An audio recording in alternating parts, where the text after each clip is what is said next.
Income under head salary. जैसा कि हमें पता है इनकम टैक्स में हमारे पास 5 हेड्स होते हैं। Income from salary, income from house property, capital gains, business and profession और नेक्स्ट अदर सोर्स। तो इनकम फ्रॉम सैलरी को एक बार हम रिकैप कर लेते हैं कि इसके अंदर हमें क्या करना होता है और किस तरीके से हम लोग मूव करते हैं। राइट।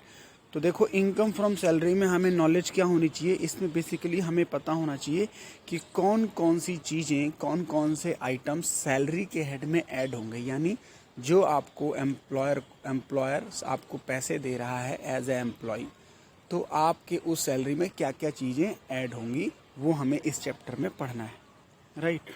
ओके। पहले आप एक चार्ट ये वाला देख लो। ये चार्ट क्या कहता है, देखो ये चार्ट कह रहा है कि इनकम अंडर हेड सैलरी के अंदर हमारे पास क्या है। एक तो हमने पढ़ना है क्या, सैलरी ड्यू बेसिस पे होती है। पहले आप समझो, पहला वाला चार्ट कहता है चार्जेबिलिटी है।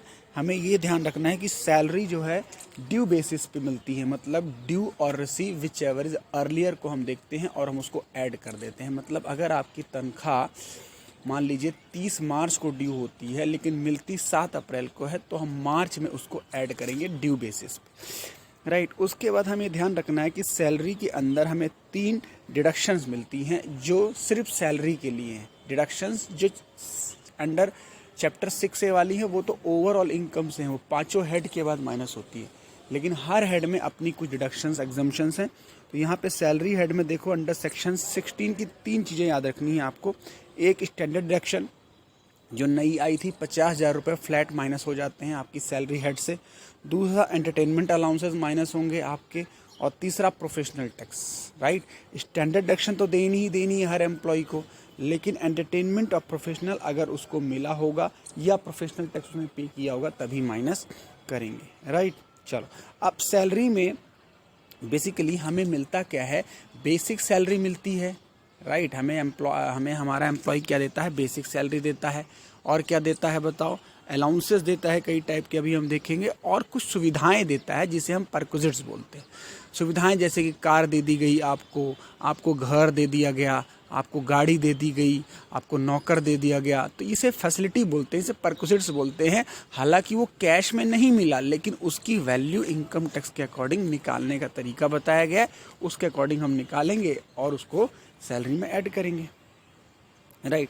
सबसे इंपॉर्टेंट चीज़ क्या है अंडर हेड सैलरी जो हमें पता होना चाहिए, राइट, वो है एम्प्लॉयर और एम्प्लॉय का रिलेशनशिप। अगर एक ऐसा पर्सन है जो तनख्वाह तो ले रहा है लेकिन उसको पता हमें चलता है कि उसको सैलरी आइटम नहीं मिलता, उसे सैलरी नहीं मिली, तो सैलरी मिलना हम तब मानते हैं जब दो पर्सन के बीच रिलेशन कैसा हो, एम्प्लॉयर और एम्प्लॉय का रिलेशन। राइट। तो एम्प्लॉयर एम्प्लॉय का रिलेशन अगर सबसिस्ट करता है तो हम मानेंगे that is income under head salary. अब आप ये देखो, सैलरी अंडर सेक्शन 17(1). राइट। अब सैलरी में क्या क्या चीज़ें नॉर्मली इंक्लूड होती हैं, तो वेजेस भी सैलरी की तरीके से है, एनुटी पेंशन मिल रही है वो भी आपका सैलरी का हिस्सा है, ग्रेचुटी मिल रही है, कोई फीस कमीशन मिल रहा है, एडवांस सैलरी का मिलना भी आपकी सैलरी में जुड़ेगा। और भी टाइप की जो चीज़ें हैं आपको ये जो मिलेंगी बेसिकली सैलरी ही है।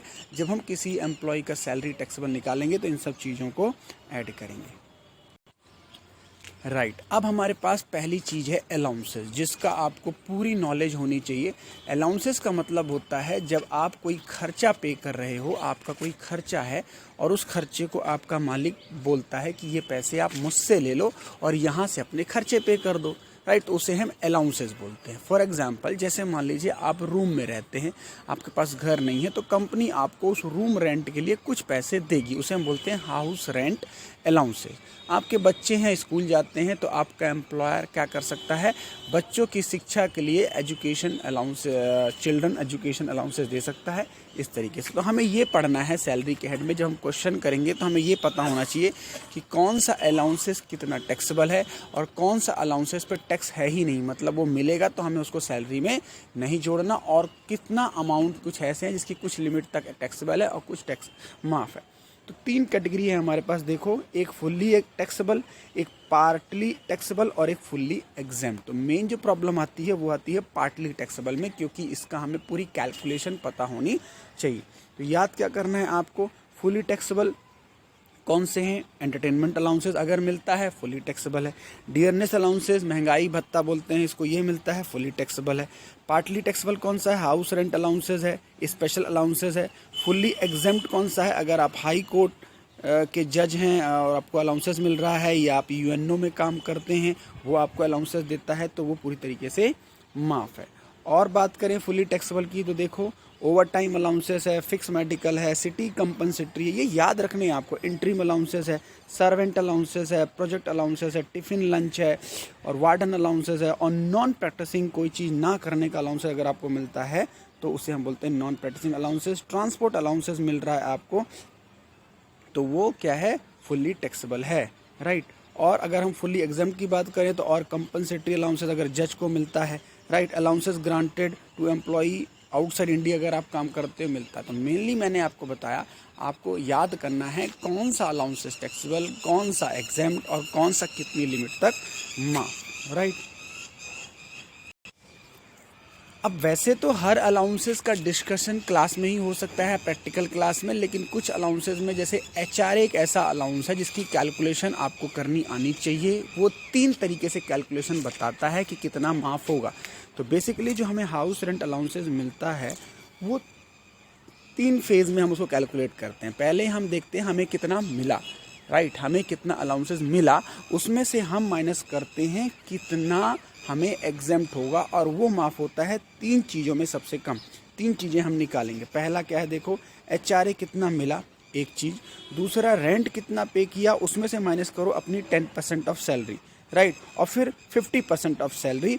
इन तीनों में जो कम आएगा उसको हम माइनस कर देंगे एचआरए रिसीव में से, और जो बचेगा वो आपकी सैलरी में जुड़ जाएगा, राइट। अब कभी 50% लेना है, कभी 40% लेना है। तो 40% लेना है आपको अदर देन मेट्रो सिटी में। अब मेट्रो सिटी में 50% लेना है। मेट्रो सिटी कौन सी होती है? दिल्ली, कोलकाता, चेन्नई, राइट। और बताओ मुंबई, राइट। इस तरीके से तो ये कैलकुलेशन जो है एक्चुअली क्लास में ही हो पाएगी, राइट। इतना आपको याद रखना है कि इस अलाउंसेस में हमें न्यूमेरिकल करने से पहले आपको पता होना चाहिए, राइट। अब जहाँ जहाँ पे 10% ऑफ सैलरी या और अलाउंसेस में आएगा 25% ऑफ सैलरी, वहाँ सैलरी में आप लोगे क्या? सैलरी की मीनिंग हर जगह अलग अलग बताई गई है कि सैलरी में लेना है बेसिक डीए, कहीं कहीं बोला गया है बेसिक सीए प्लस कुछ अलाउंसेस, है ना। ये आपको ध्यान से पढ़ना पड़ेगा। मैं एक बार आपको बेसिकली रिकैप करा रहा हूँ कि सैलरी में हमने किया क्या है और हम करते क्या हैं, राइट। चलिए, नेक्स्ट जो कैटेगरी का अलाउंसेस है जो आपको याद रखना है वो क्या है? Allowances prescribe for the purpose, section 1014(2). अब ये याद रखने हैं आपको कि कौन से अलाउंसेस कुछ ऐसे हैं कि वो कुछ लिमिट तक माफ़ हैं, उसके ऊपर अगर आपको मिलता है तो बैलेंस अमाउंट क्या हो जाएगा? टैक्सेबल हो जाएगा। जैसे फर्स्ट देखो आप, any special compensatory allowances, hilly area में काम करते हैं आप, राइट, तो 800 तक माफ़ है, और 300 पर मंथ भी है। डिपेंड करता है लोकेशन कितनी खतरनाक है। जैसे 7000 पर मंथ है सियाचिन और जम्मू कश्मीर के एरिया में। जैसे मान लीजिए आप आर्मी प्रोफेशनल्स हैं, राइट, या आप इसी तरीके से बॉर्डर पे काम करते हैं, जो एक तरीके से ये एरियाज़ हैं, तो आपको सैलरी मिलती होगी गवर्नमेंट से, तो इतना अलाउंस अगर मिल रहा है तो इतना माफ़, उसके बाद टैक्सेबल। उसके बाद जो नॉर्मली हमें क्वेश्चन में देखने को मिलेगा, चिल्ड्रन एजुकेशन अलाउंसेस आपको याद रखना है। चिल्ड्रन एजुकेशन 5th वाला देखिए, children education allowances 100 rupees per month पर चाइल्ड माफ़ है, राइट। मैंने बोला पर मंथ पर चाइल्ड, यानी 12 महीने और 2 बच्चे का, 2 से ज़्यादा बच्चों का मिल रहा है तो वो टैक्सेबल हो जाएगा। एक याद रखना है आपको, transport allowances. Transport allowances 4th देखिए, अगर आप ट्रांसपोर्ट अलाउंसेस आपको मिल रहा है और आप ट्रांसपोर्ट कंपनी में ही काम करते हैं तो ये चीज़ एप्लीकेबल है। 70% उसका और 10,000 पर मंथ, जो दोनों में से कमाए उतना माफ़, बाकी टैक्सेबल। हॉस्टल एक्सपेंडिचर कंपनी दे रही है 6 पॉइंट देखिए, 300 पर मंथ पर चाइल्ड माफ़ है, 2 बच्चों तक। Compensatory field area allowances 2600 per month माफ़ है। इस तरीके से ये चीज़ें आपको याद करनी है। Other transport allowances other employees का, ठीक है, अगर आप डीफ हैं, डम्ब हैं, एक तरीके से हैंडीकैप टाइप में एम्प्लॉय है, तो आपको 3200 पर मंथ माफ़ है। अंडरग्राउंड अलाउंसेस 11 देखिए, 800 पर मंथ माफ़ है। उसके बाद हमारा जो इम्पोर्टेंट है, इस तरीके से अंडमान निकोबार आइसलैंड में अगर आप काम करते हैं, वहाँ आपकी पोस्टिंग है तो 3250 पर मंथ माफ़ है, राइट। इस तरीके से आपको रिकैप करना है बिफोर अटेम्प्टिंग सैलरी क्वेश्चन। अब आप देखो पेंशन। पेंशन आपको एग्जाम में मिलेगी, राइट। क्वेश्चन में देखिएगा पेंशन। तो पेंशन पहले समझो आप, दो टाइप की पेंशन हमारे पास होती है, एक अनकम्यूटेड पेंशन और एक कम्यूटेड पेंशन। ये क्या है? जैसे मान लीजिए आप रिटायर हुए तो आपका एम्प्लॉयर आपको पेंशन ऑफर करेगा। तो अगर आप पेंशन को बोलते हैं मुझे मंथली चाहिए, तो जितना आपको मिलेगा मंथली वो आपकी हर साल इनकम टैक्स में एज अ इनकम ऐड होता जाएगा, उसे बोलते हैं अनकम्यूटेड पेंशन। लेकिन अगर आप अपने फ्यूचर में मिलने वाली पेंशन को एक साथ एम्प्लॉयर से बोल देते हैं मुझे एक साथ दे दीजिए, वो लमसम अमाउंट फिर क्या है, वो हमारा टैक्सेबल है। लेकिन उसको निकालने का तरीका है, वो कुछ हद तक माफ़ है, बाकी टैक्सेबल है। उसकी कैलकुलेशन के लिए फिर हमें क्वेश्चन करने पड़ेंगे। एक आइटम आपको एग्जाम में मिलेगा, वो है ग्रेचुटी। ग्रेचुटी क्या होती है, थोड़ा सा मैं पढ़ता हूँ इसको। Gratuity is a voluntary payment made by employer in appreciation of service rendered by the employ. इतने सालों आपने कंपनी में काम किया, ऑर्गेनाइजेशन में काम किया, तो आपको रिवॉर्ड के लिए कंपनी ग्रेचुटी दे रही है। इसकी भी कैलकुलेशन है, इसमें भी 2-3 कैटेगरी है कि अगर आप एम्प्लॉय ग्रेचुटी एक्ट में कवर्ड है, आपका एम्प्लॉयर नहीं है, गवर्नमेंट एम्प्लॉय है, तो उसकी भी अलग अलग कैलकुलेशन है। इसकी भी एक लिमिट बताई गई है कितनी एग्जेम्प्ट है, इसके भी 3 फेजेस हमें बताए गए हैं, वो आप एक बार देख लेना, राइट। ये वाला एक चार्ट आप देख लो, ये ग्रेचुटी का पूरा चार्ट आपको समझ में आ जाएगा। Gratuity receive during service fully taxable है फर्स्ट। उसके बाद अगर रिटायरमेंट पे मिलती है तो कैटेगरी है, अगर आप गवर्नमेंट एम्प्लॉय हैं फुली एग्जाम्प्ट है। अदर एम्प्लॉय में 2 कैटेगरी हैं, अगर आप कवर्ड हैं अंडर ग्रेचुटी एक्ट तो उसकी कैलकुलेशन है, और नॉट कवर्ड है उसकी भी कैलकुलेशन है। कैलकुलेशन कहती है अगर कवर्ड अंडर ग्रेचुटी एक्ट है तो 20 लाख पहला अमाउंट, दूसरा एक्चुअल रिसीव, और तीसरा फिर हम निकालते हैं 15 डेज की सैलरी का बेस लेके। तो तीनों में से जो कमाएगी वो माफ़ कर देंगे, बाकी आपकी सैलरी में जुड़ जाएगा। अगर किसी में नहीं है आप बाकी में, तो आप नॉन कवर्ड एम्प्लॉय हैं, तो उसकी कैलकुलेशन कहती है कि यहाँ पे 20 लाख एक्चुअल रिसीव, और यहाँ पे 15 की जगह हम हाफ मंथ सैलरी लेते हैं 10 मंथ का बेस लेके। यहाँ पे 10 मंथ नोटेड चीज़ है, 10 मंथ का हम एवरेज सैलरी का बेस लेते हैं। एक हमारे पास क्वेश्चन में दिखता है और वो है लीव सैलरी और लीव इनकैशमेंट। लीव सैलरी और लीव इनकैशमेंट मोस्टली क्या है, जैसे कुछ अच्छी रेपुटेड कंपनी आपको पेड लीव देती है, मतलब आपकी छुट्टियों का भी पैसा मिलता है, क्योंकि कुछ छुट्टियां आपकी अलाउ हैं, उसमें आपकी सैलरी नहीं कटती। तो उसका पैसा जब आप लेते हैं तो उसको भी हमें क्या करना है, कितना टैक्सेबल करना है, कितना माफ है, उसकी भी 2 हमारे सबसे पहले पढ़ेंगे हम। गवर्नमेंट एम्प्लॉय का क्या है, फुल्ली एग्जाम्प्ट है। नॉन गवर्नमेंट एम्प्लॉय तो हम 4 चीज़ें निकालेंगे, चारों में से जो कम आएगा वो लीव इनकैशमेंट जो मिला होगा उसमें से माइनस कर देंगे, बाकी आपकी सैलरी में जुड़ जाएगा। तो 4 चीज़ें क्या है, 3 लाख फिक्स अमाउंट है, कितना आपको रियल में मिला है, उसके बाद 10 मंथ की बेसिस यहाँ पे भी लेंगे, और cash equivalently based on 10 month average salary immediately preceding the retirement, यहाँ पे भी हम 10 मंथ का एवरेज लेंगे, और हम ये देखेंगे कि आपने 30 दिन leave earned leave entitled cannot exceed 30 days of every year actual service rendered to the employer for whose service has retired। तो ये कैलकुलेशन का बेस है, राइट। इस तरीके से आप लीव इन कैशमेंट को भी देखेंगे। ये कुछ चीज़ें ऐसी हैं जो मैं आपको या तो सेपरेट वीडियो बनाऊंगा, उसमें हम प्रैक्टिकल डिस्कस कर लेंगे। अभी क्या एक प्रोविजनल रिकैप है कि आप सैलरी क्वेश्चन अटैम्प्ट करने से पहले, एग्जाम में जाने से पहले एक बार इसको पूरा देख लेंगे। सैलरी ऐसा हो ही नहीं सकता कि आपके एग्जाम में ना आए क्वेश्चन। ये लीव इन कैशमेंट का चार्ट है, इसे आप नोट कर सकते हो, वीडियो को रोके, या आपके लिए एक नोट्स का काम करेगा, राइट। तो ये लीव इन कैशमेंट पूरा चार्ट हो गया। Receive during period of service fully taxable, right. उसके बाद रेंडर रिटायरमेंट के बाद मिलती है, तो गवर्नमेंट एम्प्लॉय है उसका अलग क्राइटेरिया है, अदर एम्प्लॉय है उसका अलग क्राइटेरिया है, इसको आप नोट कर लो। नेक्स्ट ट्रीटमेंट आपको सैलरी में देखने को मिलेगा, वो है provident fund. Provident fund basically देखो आपके पास 4 टाइप के प्रोविडेंट फंड क्वेश्चन में आ सकते हैं। पहला आरपीएफ रिकॉग्नाइज्ड प्रोविडेंट फंड, दूसरा अनरिकॉग्नाइज्ड प्रोविडेंट फंड, तीसरा स्टैट्यूटरी फंड, और चौथा पीपीएफ। अब किसकी कैलकुलेशन क्या है, कौन सा कितना टैक्सेबल है, इसमें एम्प्लॉय का पार्ट कितना और एम्प्लॉयर का पार्ट कितना, इसके लिए भी एक बार आप देख के जाना, राइट। चलिए, फंड के लिए आप एक चार्ट दे सकते हो, ये है हमारे पास फंड का पूरा chart. PF, unrecognised PF, statutory PF और पब्लिक प्रोविडेंट फंड। इसमें ये कैलकुलेशन है, एम्प्लॉयर का कितना कंट्रीब्यूशन टैक्सेबल है, एम्प्लॉय का कितना टैक्सेबल है, डिडक्शन मिलेगी या नहीं मिलेगी, अगर उसमें से इंटरेस्ट मिल रहा है आपको पीएफ में से तो कितना तक माफ़ है, किस उसके बाद कितना टैक्सेबल है। ये आपके लिए चार्ट हेल्पफुल है, राइट। अब देखो, जैसा कि हमने अलाउंसेस का डिस्कशन किया, 3 कैटेगरी के अलाउंसेस। अब यहाँ पे परक्विजिट्स भी उसी तरीके से जो सुविधाएं मिल रही हैं उसकी भी 3 कैटेगरी बनाई गई है। क्या? ऐसे परक्विजिट्स जो टैक्सेबल है हर लेवल के एम्प्लॉय के लिए, चाहे कोई भी किसी लेवल पे काम करता हो। दूसरा परक्विजिट्स हो गया जो फ्री हैं हर एम्प्लॉय के लिए। और तीसरा हो गया कुछ हद तक माफ़ है, वो हमें याद करना है किस हद तक कितना माफ़ है। इसमें जो मेनली क्वेश्चन आपको देखने को मिलेगा वो मिलेगा RFA, रेंट फ्री एकोमोडेशन। आपको कंपनी ने घर दिया है, अब हो सकता है कंपनी ने खुद घर बनवा के दिया हो या कंपनी ने आपको घर दे दिया लेकिन कंपनी रेंट पे करती है। इसकी कैलकुलेशंस हैं, वो एक बार आप ज़रूर देख के जाना कि RFA की क्या कैलकुलेशन है, राइट। उसके बाद एक चीज़ आती है फ्रिंज बेनिफिट या एमेनिटी। फ्रिंज बेनिफिट्स क्या हैं? कुछ चीज़ें कंपनी आपको और दे रही है, आपका एम्प्लॉयर और दे रहा है। जैसे यहाँ पे देखो, जैसे कि आपको ट्रैवलिंग का खर्चा दे रहा है, इंटरेस्ट फ्री कंसेशनल लोन दे रहा है, आपको कम रेट पे लोन मिल रहा है, राइट। आपको वैसे मार्केट में इंटरेस्ट ज़्यादा है लेकिन आपको यहाँ पे ज़्यादा कम इंटरेस्ट पे क्रेडिट कार्ड फैसिलिटी दे दी गई। क्लब का एक्सपेंडिचर आपकी कंपनी पे कर रही है, कोई मूवेबल गाड़ी दे दी आपको, कार दे दी। तो इन चीज़ों को आप एक बार देख के जाना। ये आप एक बार इंपॉर्टेंट देख सकते हो कि ये वो परक्विजिट्स हैं जो एग्ज़ाम में आपको मिलेंगे, कंफ्यूज करेंगे, इतना मिला इतना चीज़ें, लेकिन आपको याद रखना है कि ये परक्विजिट सारे माफ़ है। टेलीफोन फैसिलिटी पूरी तरीके से माफ़ है, ट्रांसपोर्ट फैसिलिटी मिल रही है आपको, प्रिविलेज कोई टिकट पास वगैरह आपको मिल गया वो माफ़ है।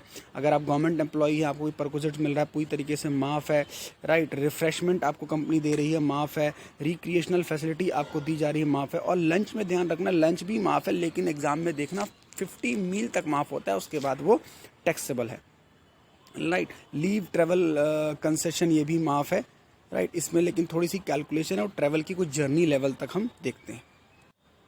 उसके बाद मेडिकल फैसिलिटी आपकी माफ़ है, रेंट फ्री ऑफिस रेजिडेंस माफ़ है, कन्वेंस फैसिलिटी आपके लिए माफ़ है। ये सारे परक्विजिट्स ऐसे हैं जो माफ़ है, लेकिन इन नाम से अलावा कोई परक्विजिट्स आता है तो वो टैक्सेबल है और एक लिमिट तक वो हम कैलकुलेशन में करते हैं।